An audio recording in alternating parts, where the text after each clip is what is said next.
Hey guys, I'm Meg. I am the creator and the founder of ExerciseYourBeauty.com. Lately I've been getting lots of questions via email about various different exercises for various parts of your body. Whether you're working your way through an injury or if you're working towards a fitness goal, you can always email me with your questions. So I've decided to start answering those emails via video. You may not be the only person that has that particular question, so this is the best way to reach as many people as I can. So the first answer that I'm going to give via video actually comes from a question from Vermont, from Joanne.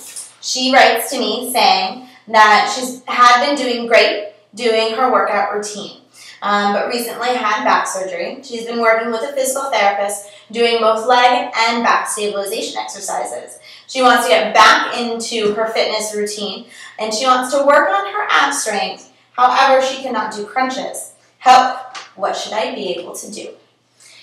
So, there's a lot of different things that you can do for your abs without actually having to do a standard crunch. That is, however, one of the most immediate exercises that we think of when we think abs. But you shouldn't just think abs, you should think core. The core encompasses your entire torso, both the front, the sides, and the back as well. So actually some of the back exercises, Joanne, that you have been doing with stabilization, you're already actually working your core while you're doing that. So, some of my favorite things to do are balance. Knees right underneath hips, wrists are underneath your shoulders, making sure everything is in line.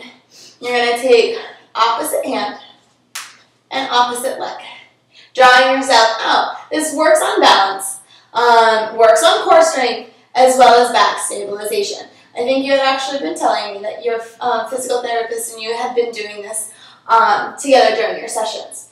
So, to get a little bit more ab strength, now that you're getting stronger in this position, I just want you to take arms and leg out to the side just a wee bit, and squeeze right back to center. So, this little bit of moving off center, that's what's going to get your core strength a little bit. You can start to actually feel your abs start to tighten as those body parts move off of midline. Always remember to be listening to your back on how you're feeling, okay? So that's one exercise that you can do. Try to do 10 on either side, switching off, okay? And as my clients can attest, love plank pose.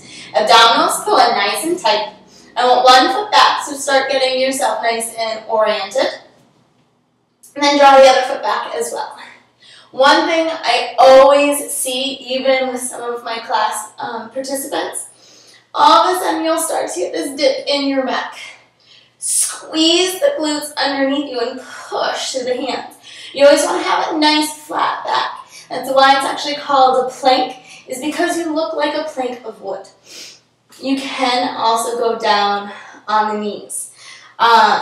There are two different variations of plank. You can either be up on the hands this way, or you can be down on the elbows this way in a low plank or a dolphin plank. This does tend to be harder. About 50% of the population thinks that this is harder, 50% think that up on your hands is harder. It really depends on how you're feeling and what are your strengths and weaknesses. If you're down on your elbows, again, you can still stay on knees or curl the toes under to lift the hips up. Again, try to avoid tailbone reaching itself up to sky. Squeeze the glutes underneath you.